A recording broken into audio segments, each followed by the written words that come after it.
बिस्मिल्लाहिर्रहमानिर्रहीम। अल्लाहुम्मा सल्लि अला मुहम्मद व अला आलि मुहम्मद। अस्सलाम वालेकुम जी। असी रावलपिंडी का एक बड़ा पुराना जिहा इलाका है, छोटिया छोटिया गलियां ने। ये बन्नी का इलाका है। तो एक अम्मा जी ने राबता किया सी साडे नाल, कोई उन्हां दी हैल्प करनी है, तो असी हुण जा रहे हैं उन्हां कोल हैल्प करने। उन्हां नाल साडे नाल बड़े बड़े वाकयात हुंदे ने। असी ਜਦੋਂ ਲੋਕਾਂ ਕੋਲ ਜਾਂਦੇ ਆ, ਬੜੇ ਬੜੇ ਇਮੋਸ਼ਨਲ ਸੀਨ ਵੀ ਆ ਜਾਂਦੇ ਨੇ। ਇਮੋਸ਼ਨਲ ਸੀਨ ਐਸੇ ਹੁੰਦੇ ਨੇ ਕਿ ਜਿਹੜੇ ਅਸੀਂ ਖੁਦ ਵੀ ਬਰਦਾਸ਼ਤ ਨਹੀਂ ਕਰ ਸਕਦੇ ਆ। ਬਰਦਾਸ਼ਤ ਇਸ ਨਹੀਂ ਕਰ ਸਕਦੇ ਕਿ ਜ਼ਾਹਿਰ ਜੈਸੇ ਕਿ ਸਾਡੇ ਮਾਂ ਸਾਡੇ ਸਾਹਮਣੇ ਆਏਗੀ, ਉਹਦੀ ਗੱਲ ਸੁਣ ਕੇ ਬਰਦਾਸ਼ਤ ਨਹੀਂ ਹੁੰਦੀ। ਕੋਈ ਭੈਣ ਸਾਹਮਣੇ ਆਏਗੀ, ਕੋਈ ਬੇਟੀ ਸਾਹਮਣੇ ਆਏਗੀ, ਉਹਨਾਂ ਦੀਆਂ ਇਮੋਸ਼ਨਲ ਗੱਲਾਂ ਸੁਣ ਕੇ ਸਾਡੇ 'ਚ ਕੰਟਰੋਲ ਨਹੀਂ ਹੁੰਦਾ। ਉਹ ਕੰਟਰੋਲ ਫਿਰ ਐਸਾ ਜਿਹੜਾ ਹੁੰਦਾ, ਫਿਰ ਅਸੀਂ ਉਸ ਸੀਨ ਨੂੰ ਕੱਟ ਕਰ ਦਿੰਦੇ ਆ, ਕਿਉਂਕਿ ਬਹੁਤ ਇੱਕ ਅਜੀਬ ਜਿਹਾ ਇੱਕ ਬਣ ਜਾਂਦਾ ਸੀਨ, ਤੇ ਫਿਰ ਅਸੀਂ ਉਹ ਨਹੀਂ ਕਰਦੇ। ਤੇ ਕੋਸ਼ਿਸ਼ ਇਹੀ ਹੁੰਦੀ ਹੈ ਕਿ ਜਿਹਨਾਂ ਨੂੰ ਅਸੀਂ ਜਿਹੜਾ 2 ਮਿੰਟ ਗੱਲਬਾਤ ਕਰਨੀ ਉਹਨਾਂ ਨਾਲ ਬਹਿ ਕੇ ਉਹਨਾਂ ਨੂੰ ਹਸਾ ਲਈਏ, ਉਹਨਾਂ ਦੀ ਗਮ ਖੁਸ਼ੀ ਨੂੰ ਥੋੜ੍ਹਾ ਜਿਹਾ ਗਮ ਨੂੰ ਅਸੀਂ ਖੁਸ਼ੀ ਦੇ ਵਿੱਚ ਚੇਂਜ ਕਰ ਲਈਏ। ਤੇ ਬੜੇ ਬੜੇ ਵਾਕਿਆਤ ਐਸੇ ਹੁੰਦੇ ਨੇ ਜਿਹੜੇ ਅਸੀਂ ਆਪਣੇ ਕੈਮਰੇ ਦੇ ਅੱਗੇ ਨਹੀਂ ਲੈ ਕੇ ਆਉਂਦੇ ਆ। ਤੇ ਹੁਣ ਇੱਕ ਅੰਮਾ ਜੀ ਨੇ ਜਿਹੜੇ ਉਹਨਾਂ ਦੇ ਬੇਵਾ ਨੇ, ਕੋਈ ਔਲਾਦ ਨਹੀਂ, ਨਾ ਕੋਈ ਬੱਚੇ ਨੇ, ਨਾ ਕੋਈ ਬੀਵੀ, ਮਤਲਬ ਬੇਟੀਆਂ ਨੇ, ਨਾ ਕੋਈ ਬੇਟੇ ਨੇ, ਤੇ ਅਕੇਲੇ ਨੇ।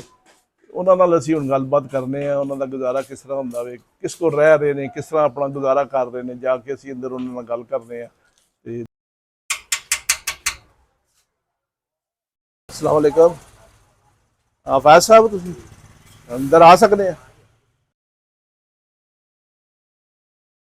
बैठो अम्मा जी, तुसीं बवो ਇੱਥੇ ਬਹਿ ਜਾਣਾ। नहीं ਹੈ ਕੋਈ ਨਹੀਂ ਜੀ। ਅੰਮਾ ਜੀ ਕੀ ਹਾਲ ਹੈ ਤੁਹਾਡਾ? अल्लाह का शुक्र है। ਠੀਕ ਹੋ? हाँ जी। ਅੱਛਾ। ਤੇ ਇਹ ਬਹੁਤ ਪੁਰਾਣਾ ਜਗ੍ਹਾ ਘਰ ਹੈ ਮੇਰਾ ਖਿਆਲ ਕਿ ਹਿੰਦੂਆਂ ਦੇ ਦੌਰ ਦੇ ਬਣੇ ਨੇ ਘਰ। जी हाँ। ਤੇ ਕੈਸੀ ਤਬੀਅਤ ਤੁਹਾਡੀ? बस नरम गरम ही है। ਅੱਛਾ। हाँ। ਤੇ ਕਿਸ ਤਰ੍ਹਾਂ ਗੁਜ਼ਾਰਾ ਕਰ ਰਹੇ ਹੋ ਤੁਸੀਂ? ਪਤਾ ਲੱਗਾ ਸੀ ਤੁਸੀਂ ਬਸ ਮਿਹਨਤ- ਖਾਵਨ ਤੁਹਾਡੇ ਫੌਤ ਹੋ ਗਏ ਨੇ। हाँ जी 25 साल हो गए। ਕਿੰਨੇ? 25 साल। 25 ਸਾਲ। हाँ जी। ਤੇ ਬੱਚੇ ਨਹੀਂ ਨੇ? नहीं कोई भी नहीं, अल्लाह का ही आसरा है। ਅੱਲਾ ਦੇ ਆਸਰਾ ਹੈ। ਅੱਲਾ ਨੇ ਬੱਚੇ ਨਹੀਂ ਦਿੱਤੇ। दिते सन पर अल्लाह की मर्जी। ਅੱਲਾ ਦੀ ਮਰਜ਼ੀ। ਸਹੀ। हाँ। ਕਿਸ ਤਰ੍ਹਾਂ ਗੁਜ਼ਰ ਰਿਹਾ ਅੱਜ ਟਾਈਮ ਤੁਹਾਡਾ? बस मेहनत मजदूरी करके ਕੀ ਕਰਦੇ ਹੋ? लोगों के भांडे धो ले, कपड़े धो ले। ਅੱਛਾ। हाँ जी, सफाइयां कर लियां। ਮਾਸ਼ਾਅੱਲਾ ਤੁਹਾਡੀ ਉਮਰ ਵੀ ਇੰਨੀ ਜ਼ਿਆਦਾ ਹੈ, ਕੰਮ ਹੋ ਜਾਂਦਾ ਹੈ? बस की करके पेट से भरना, इज्जत ही खा के। ਤੇ ਕਿਸ ਤਰ੍ਹਾਂ ਚੱਲਦਾ ਹੈ ਗੁਜ਼ਾਰਾ ਫਿਰ ਘਰ ਦਾ? बस मेहनत मजदूरी करके। ਅੱਛਾ। हाँ, कोई सदका दे जाता है।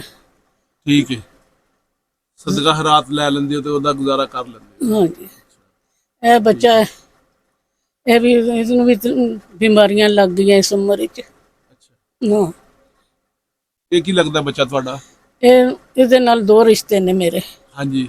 ਪਤਰੀਆ ਵੀ ਹੈ ਅੱਛਾ। ਤੇ ਭਨੇਆ ਵੀ ਹੈ। ਪਨੇਆ ਵੀ। ਹਾਂ।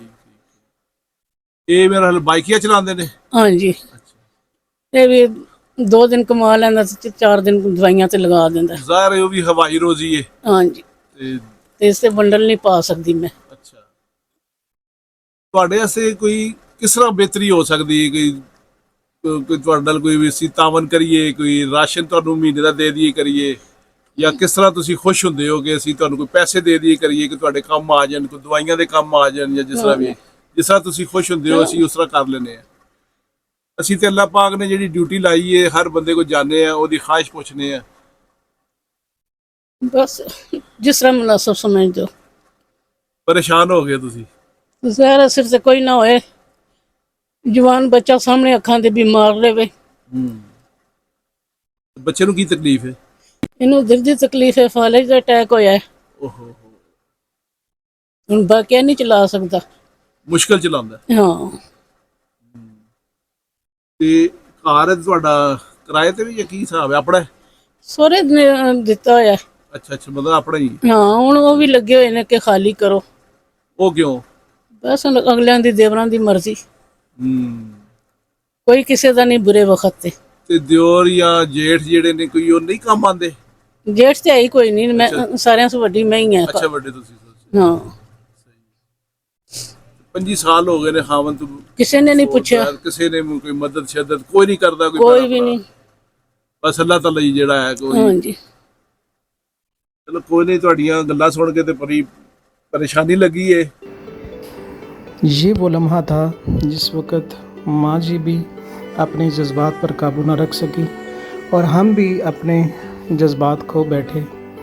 उसके बाद करने के लिए और कहने के लिए हमारे पास अल्फाज ख़त्म हो गए, लेकिन हमने उस वक़्त अपने आप से ये अहद किया और माँ जी से भी ये वादा किया कि जब तक उनकी ज़िंदगी है इंशाअल्लाह हमारा इदारा सफ़र इंसानियत और हमारे इदारे के साथ जितने भी दोस्त जुड़े हुए हैं वो सब मिलकर इस माँ जी का हमेशा इनके खाने पीने का और इनके पहनने का और जितनी भी इनकी ज़रूरियात हैं, इनके इलाज के लिए जो ज़रूरियात हैं, इंशाअल्लाह जब तक हमें तौफीक मिलती रहेगी हम इनकी ज़रूरियात को पूरा करते रहेंगे।